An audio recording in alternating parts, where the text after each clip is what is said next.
Welcome to That Workplace Experience podcast, the podcast where we look at the best-in-class workplaces and the people behind the projects.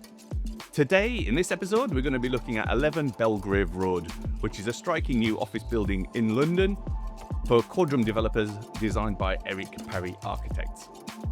Today, we're chatting to Lewis Benmore, an associate at Eric Parry Architects, about how they turned a tired 1950s building into a modern, sustainable workplace with wellness at its core. How to get the balance right between retaining and replacing to reduce your carbon footprint, and how they rethought how Cyclist entered the building to make sure they didn't feel like a second-class citizen. For a more detailed deep dive, check out the show notes for a link to an accompanying PDF, and make sure you watch the podcast wherever you get your podcasts so you can see footage of this amazing building.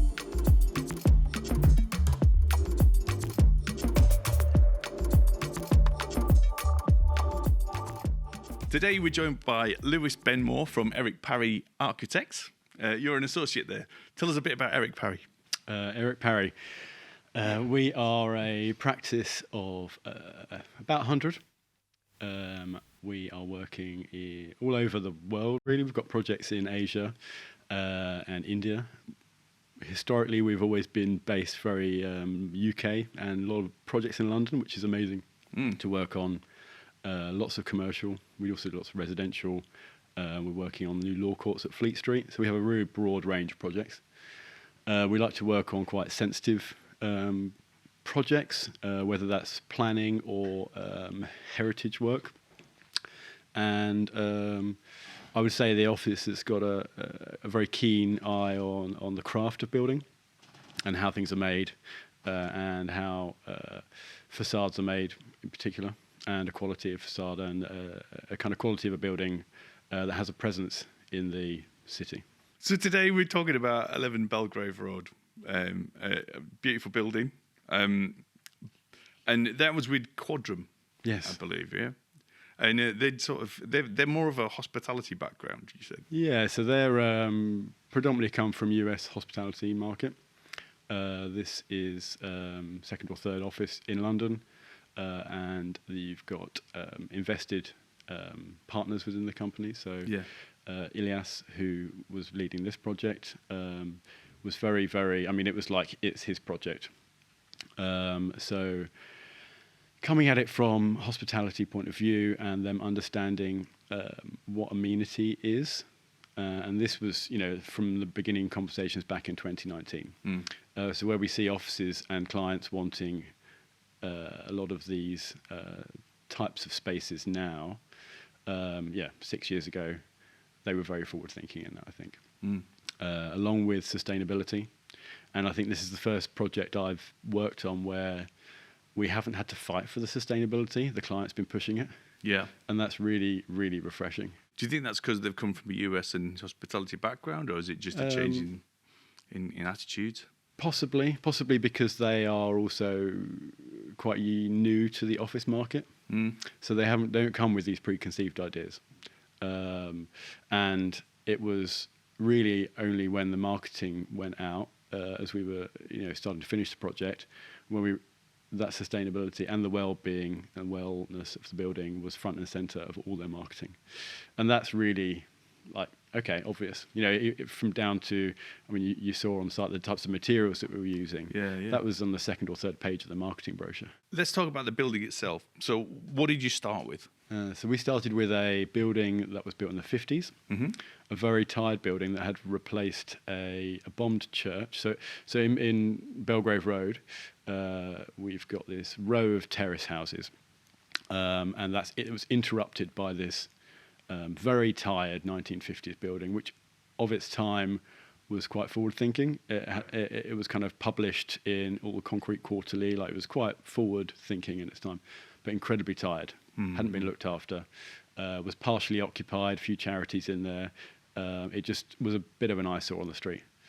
And from the start, we knew that it effectively was quite easy to change this. There were some quite easy key moves that we did to bring back the character of the street.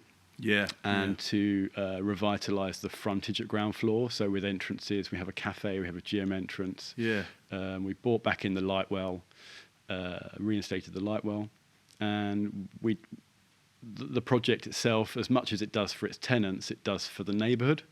Which is because it's an interesting street so for people listening. It's one of those streets that's got those sort of old style embassy kind of buildings. You know what I mean? They've got the columns out the front. Some of them have converted to B&Bs and so on. But it's that real sort of Grade 2 listed looking, column, very formal, old school. late Georgian. So then you've got this street of these sort of yellow, cream, and blue hued buildings, and then you've got this massive building right block in the middle of it. And I think what I love about it is when I first went to find it to meet you, was looking down the street, it doesn't jump out. You've talked earlier about the facades being a really important part of your practice. And although it's much more modern, it's a very sympathetic way of putting that building into that space. And looking down the street, it doesn't jump out, it doesn't jut forward from the rest of the front line of the shop. The facades of the houses. And I think it's a really beautiful way that you've done it with the modern columns and so on. When we came to the project, there was already planning for a residential scheme. Right. And that was a stone-clad, wall and window, very bland building. And we went straight back to the drawing board. The client wanted an office, which was really important for Westminster because they wanted to maintain workplace here. And so we effectively looked at, we wanted to maintain the existing structure from the start, so we maintained 37% of the existing structure.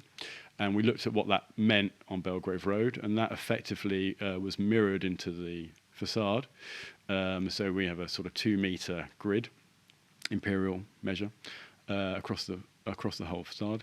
And it's also got a scale, because you're working at sort of 2.8 metre floor to structural grid, floor slab to slab, which you would not, if we'd have knocked that whole building down, your scales wouldn't match the kind of classical scales of the neighbours.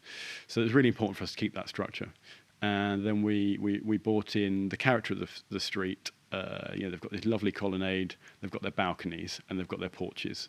So reimagining that in a modern way. And instead of using stone, we use precast. And precast is much plainer, much simpler, and less fancy than stone, obviously.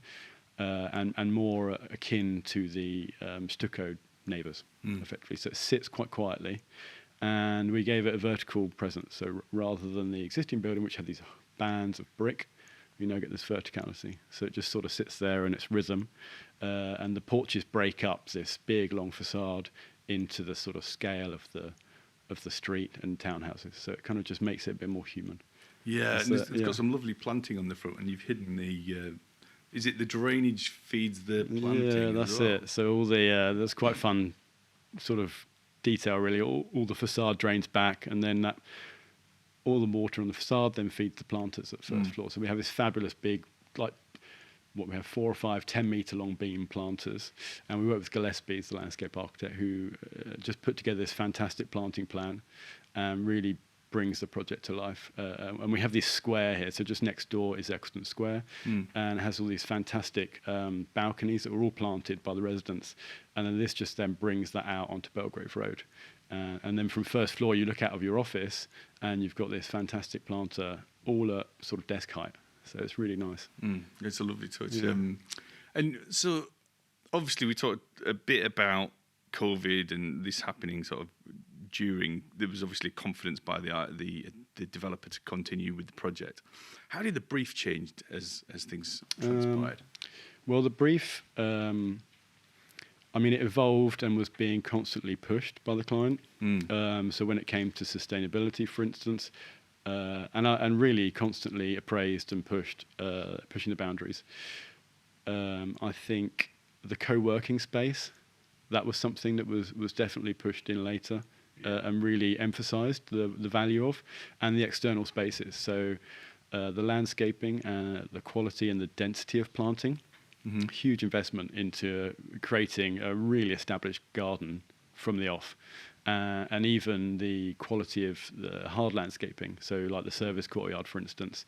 And yeah, that's all important because everyone's looking onto these spaces in the building, but also for the neighbourhood. They're all looking in and around. That's a huge amenity visually for the neighbourhood. So that was one aspect I think that really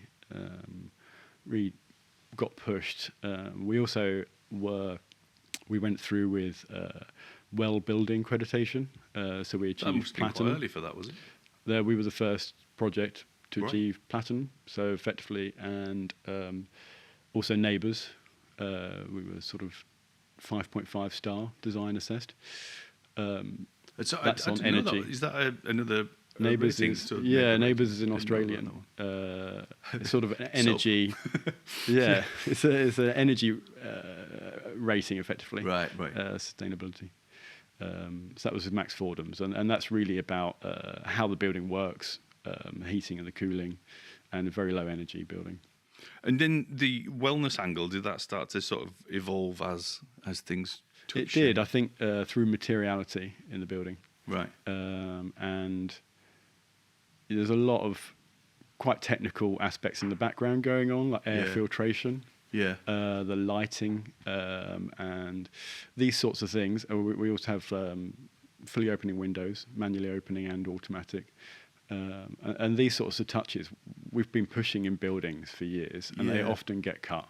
Are you seeing that sort of pushback from the hermetically sealed? Yes, units? definitely. Yeah. So that's great. And what's driving that? Is it? Well, air quality is improving in London, obviously, so it's easier to open the window. It's also people wanting to open the window, have that control of your workplace. So I think that's really important. The outside the building itself. So there's quite a sort of crappy area, I guess, if I want to. Or at the back where the car park was driving in and. The whole back was tarmac before, and they had to put Harris fencing up because they kept finding needles, and it was a real antisocial area. Yeah. It's got a lot of issues, social issues around there, being so close to Victoria Station. And we also very residential, so it was a very difficult situation. And it's a very nice area, just behind Pimlico with all its little cafes. So you're really in an in-between spot. So enhancing this building has really enhanced the area, we feel.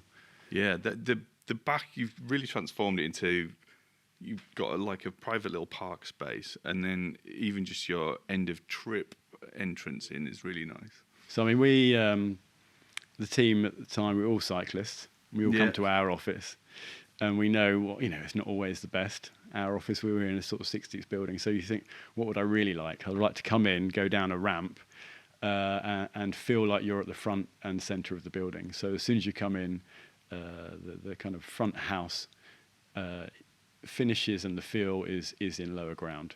So that is, you feel like you've arrived. And again, a bit from the client side, their sort of hospitality background, they could see the value in that.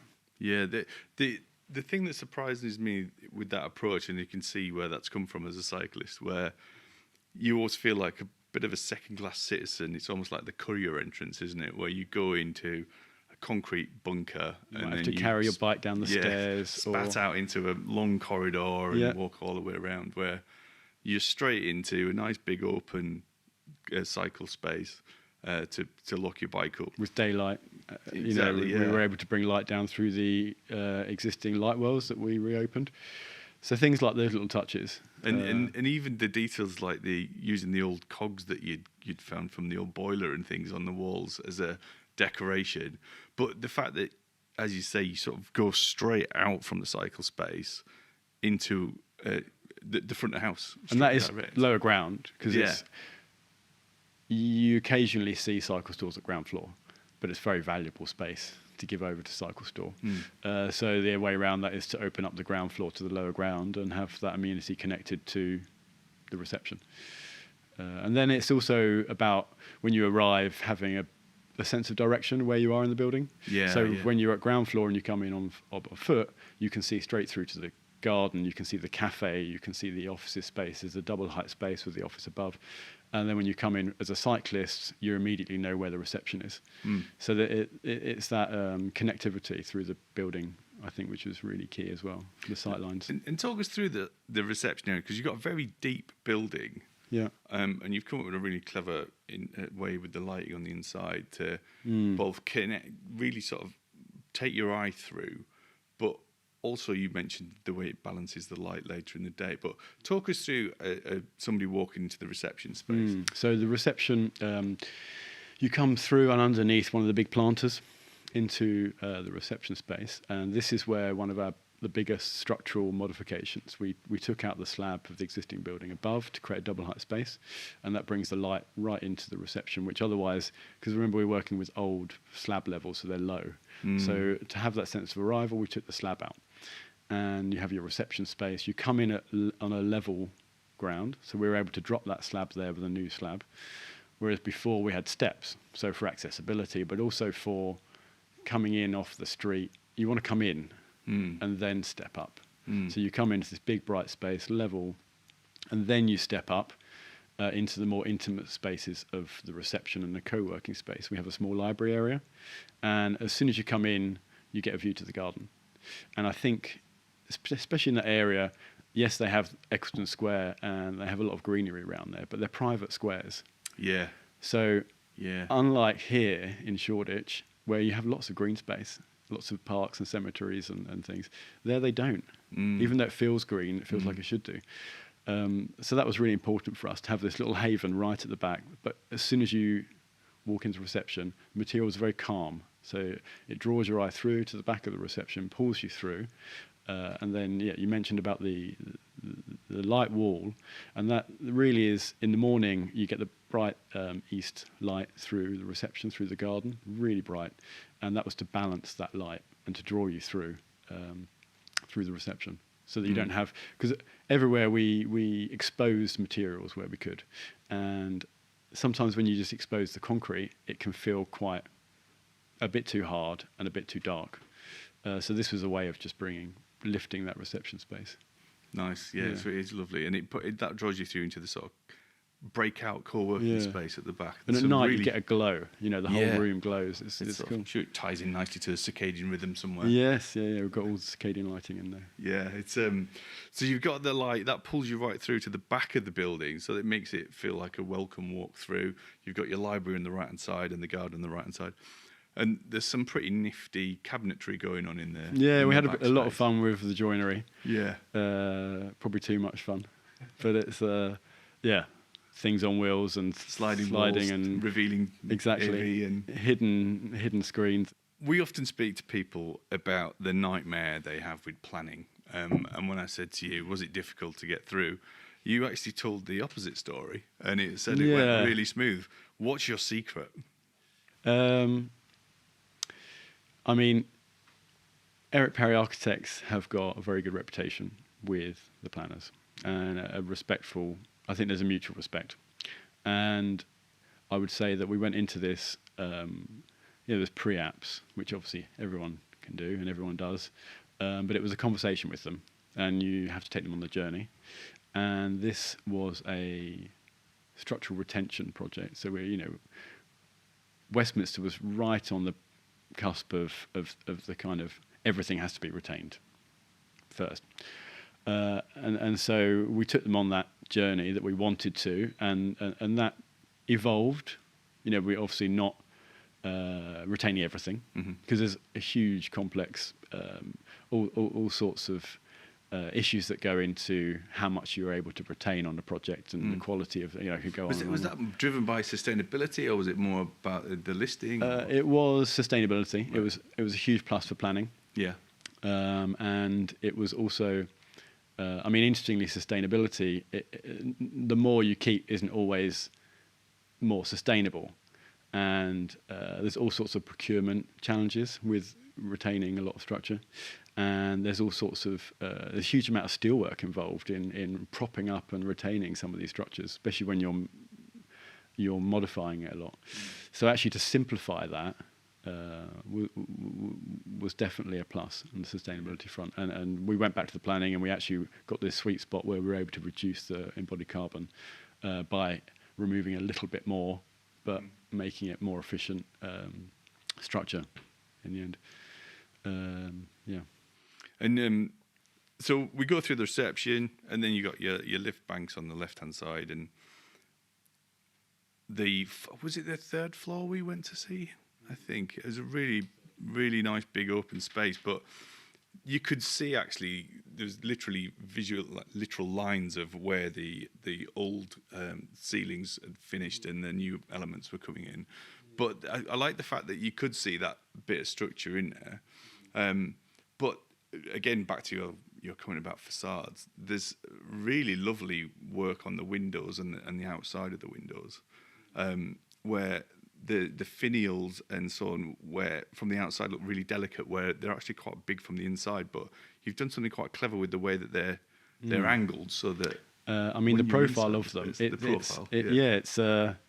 You're not the first to comment on that, and it's really the depth. I think it's the depth of the facade. So we've got the existing structure, two 50mm columns, and then that's sitting on its own. And then we've got a solid oak curtain wall system, and that then sits in front of, supported off the existing slabs. And then we've got a gap of 50mm, and then we've got our precast, which is 150mm. So you've got that depth of the facade, and within that, as you say, you've got this. We call it the T. Breeze. It's like a solar shading element in the window, and that has got a sort of V-shaped profile. It's like an arrowhead. And as you walk along, I think it's to do with the depth. It does have this. It's almost like a lenticular effect. Yeah, it's like when you look through an old slide machine. As it rotates around, you see this boom, boom, boom, boom, boom, boom. And because of the depth of the facade, when you look down the facade, it's adjusting as it goes. It sort of tricks your eye. Yeah, it's got a wonderful effect to it. It's really nice walking down there. And what surprised me as well is with such a deep building and quite a deep floor plate, is the size of it in such a location in London, but secondly, how light it was. Yeah. I mean, we did try and maximise the glazing, and you have to take into consideration, an amount of solid for insulation and facade performance. So that's important. But maximising that glazing and the view out, because the building, we're much higher than all the neighbours. Because of the existing building, we were able to. We went one floor up effectively. We kept within the existing mass of the old plant rooms, but you get this great view across, and you maximise the view and you maximise the daylight. We get the south light in, and the floor plan is not actually that deep, although it feels quite spacious for a modern office. And yeah, it felt deep to me. I think the building's quite... It's kind of T-shaped building, so it's quite a big floor plate. Up onto the roof, you've got the terrace spaces, and you've created almost like a really nice studio area. The party room. Yeah, we have used that. Yeah, it's and that's the amenity for the whole building. Right. So we're fortunate enough on the fourth floor around the corner here on Banner Street to have access to our own terrace, but none of the other floors have that access. So with this building, we wanted to give over half the terrace space on the 7th floor as for everyone. So it's set up in there that you can hold yoga classes, you can have your lunch up there, you can host parties, and you can also get involved with gardening. So as part of the well building, got that in there. We've got that in there. So we have tools for gardening, a lot of edible plants, and the whole terrace again designed with Gillespie's, who did an amazing job to make it feel like a garden. Often terraces are big planters and balustrades. We sunk all the planting into the build-up of the terrace. So it's at ground level, and we brought it right up to the facade of the building, and it feels really lush. And it's got a wildness to it, which is nice. Yeah, I think that's what the sort of magic Gillespie's have brought, isn't it? You mentioned when we first met that it probably takes. They might have to look at the planters out the front for maybe once or twice a year. Maximum. Yeah, that's right. I mean, you have to remember these planters are maintained. They're maintained by abseiling gardeners. Yeah. So you can't be out there every week. This is once or twice, and it's predominantly perennial. So they are maintained once or twice a year, and that's enough. So the building's done. You've got a happy developer client. Yeah, it's getting let. The floors are getting let and getting built out, so that's nice to see. That's really good. So what are you hearing back now that people are starting to live there? You've got one tenant in already, and I believe Nestle's moving in quite soon. Yeah, that's right. So we've got the top 2 floors, and then a couple of other floors. There's a gym user in there. Right. I think as it's getting busier, it's getting its sense of community. People need to be using the building to make it feel active and feel like a nice place to work. And people are using the gardens, which is really nice to see people having their lunch and making use of those spaces. And what feedback are you hearing from people? I think they just really enjoy. Obviously it's a nice new bright office space. I think the area is interesting because it's only 5 minutes from Victoria. Yeah. But it feels periphery. It feels. You must have felt that when you were there. You felt a little bit out of the way from all the new buildings of Victoria. Yeah. But it's got some very quaint and nice little streets behind in Pimlico. And I think people want to be in a nice area. It's about location, isn't it? And it's about having all those amenities and nice places to spend time, either before, during, or after work.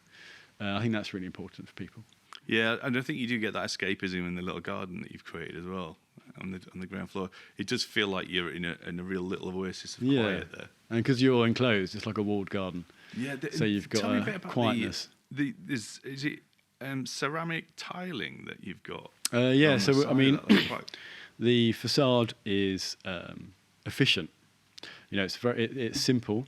It's not overcomplicated, and we have got a ceramic facade on the back, but it's basically clipped onto a stick system.